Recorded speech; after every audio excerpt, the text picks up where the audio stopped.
understand that where is injustice happening? What is injustice? You want to find different examples of injustice happening around you. So now look at what happens. If your worldview is different, your analysis is going to be different. So if you just look at it from the materialistic worldview, if you see someone is denied their material right, you would say that that's injustice, and it is injustice. So if people are deprived of their material rights, their right to food, clothing, shelter, education, and a different set of rights that we imagine today related to the material world. So if your worldview is this, that look, everything is this material world, then your idea of justice and your understanding of justice would be completely based on this idea that only material rights, if they are taken away, it's injustice. If someone is killed, for example, if someone's property is snatched away, and yes, these are definitely examples of injustice.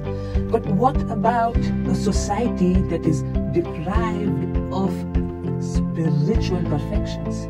Isn't that injustice? From a materialistic perspective, no, it's not injustice.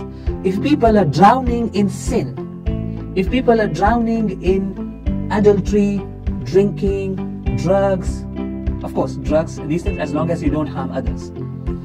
Different types of sins, alcohol, and you see that in today's modern society, many of these things are common. Consensual relationships, as long as one party is not forcing the other party, are completely fine. Why? Because no one is taking away anybody's freedom or material rights. Two parties, for example, a man and a woman, they are not entered wedlock, they are not married, but they decide to have relationship.